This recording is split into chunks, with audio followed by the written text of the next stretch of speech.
With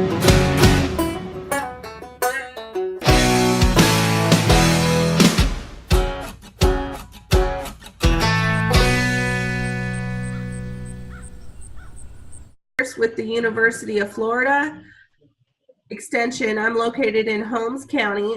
I'm with Cattlemen's Conversations, and today we're going to switch things up a little bit. Instead of having a presentation, we're going to visit about some of the common misconceptions that we hear, or I guess some of the confusion that might take place with some typical things that you're going to face in a artificial insemination program. To help me clear up some of those is Dr. Vitor Mercadante. He's going to introduce himself, and we'll get started. All right. First of all, thank you, Callum, for inviting me to come here to talk on the Cattlemen Conversation. It's a great program. But my name is Vitor Mercadante, and I'm an assistant professor and beef cattle extension specialist at Virginia Tech. Okay, great. Let's go ahead and get started. So one of the first questions we hear a lot of is, how exactly does a CIDR work, and how is it signaled to release the hormones? Sure. So a CIDR stands for Controlled Internal Device Drug Release. And I actually have a CIDR with me here today. And the way it works, it's an intravaginal device that's impregnated with progesterone. So once it's in contact with the vaginal mucosa, it's going to slowly release the progesterone. And some studies, we know now that those CIDRs release progesterone, enough progesterone to stop ovulation in cattle for up to 20 days. And the way you insert it in the vagina, you have an applicator here, and then you actually load the CIDR into the applicator. You got to flip those wings, and then you scoop it down. You got to make sure that you always clean the vulva before you introduce. You can use some lube as well to make sure you introduce easily. And then once you introduce in the vagina, you press it behind here. That's going to open release the CIDR as you take the gun out. And because those little arms, they'll stay in the vagina, so it'll stay in place, and then it will start releasing progesterone soon after that. The other thing to keep in mind is always good and important to clean and rinse it off the applicator in between cows. So we like to have two buckets, usually have a clean bucket and a dirty bucket. So as soon as you come out of the cow, you go into the dirty bucket, and then you rinse it off, take all manure, anything, debris that's in there. Then you go into the clean bucket, which is a water bucket with some kind of disinfectant, so like Nova Sand or iodine or something like that. And then you go into that bucket, and then you load it again, and then you go into the next cow. So always make sure you keep it clean in between cows. It's very important. Peter, what about the when you remove the CIDR, you often see a lot of discharge and pus and things like that. How is that going to affect your pregnancy rates? Yeah, so a lot of that, there's some variation between cows. Some cows will have more discharge than others. And it also has to do with how clean you are when you're introducing and implanting the CIDR into the cattle. So the cleaner you are, the less discharge you're going to see. So it's very important to know that that's actually vaginitis. That's not an uterine infection, right? And studies show that even though you might get some discharge, that will not affect pregnancy. And it's just some discharge into the vagina. It's not in the uterus, so it's not going to really affect fertility or anything like that. But again, it's really important to be clean to reduce those problems. Okay, excellent. Another question I hear a lot of times, or things that come up. So when we're giving our injections, is there any benefit to fertility to increasing the dosage of what's recommended on that bottle? So for example, if I'm given a GnRH product that calls for 2 cc's in a mature cow or maybe a larger frame cow, is there any benefit to increasing that dosage? Yeah, that's a great question. So you need to understand that those doses of those products, and they're really carefully calculated, and were designed to cause an ovulation in all animals. It's not a weight-dependent dose. Like sometimes when you do deworming, that you do your dose based on how much the animal weighs. It's not how it works with those hormones. Those hormones, you got to keep in mind that they actually have a very local and a specific action.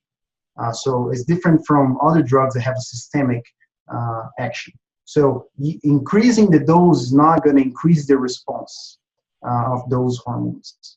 And those were defined and designed to cause, for example, in the case of GnRH, to cause an ovulation in cows of all weights, of all sizes, at the same rate, and they work well. So increasing the dose of GnRH will not increase ovulation rate, and actually, just increase the cost of the protocol, because using more product, you costing more money. So it's not going to see any benefit of increasing those doses.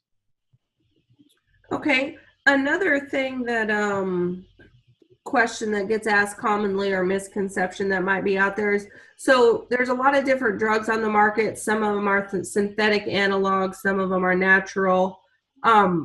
Is there any difference as far as in how those drugs are going to work or their effectiveness? So yeah, that's a great question. We get that a lot. So producers need to keep in mind that for any drug, like in the hormone used for protocols, for any of those drugs to be approved, they go through a lot of testing of efficacy and safety, and they should all work the same, right? There's when you look in literature comparing products, which it's inevitable to do those kinds of comparisons. There's some data that shows sometimes an advantage of one product over the other. There's some data that won't show any advantage. So there doesn't seem to be a big difference between those different brand of products, and they like I said, they all have been going through a lot of testing of efficacy and safety to make sure that they work. So things like agencies like the USDA and FDA, they're really stringent on the testing that you need to do to get any drug approved in this country. So you shouldn't be worried too much about which brand you're going to use and how that's going to affect your programs. As long as you use the recommended dose and respect the times when you're going to be applying those products within your protocol that you've chosen, you should be good. Okay, awesome. And so one thing that often comes up is, how big of a difference does the technician make on conception rates? I've heard of some people, if you're not having very much success in your AI program, they look at getting a different technician. Is that going to fix their problem, or how much weight can you put on the technician?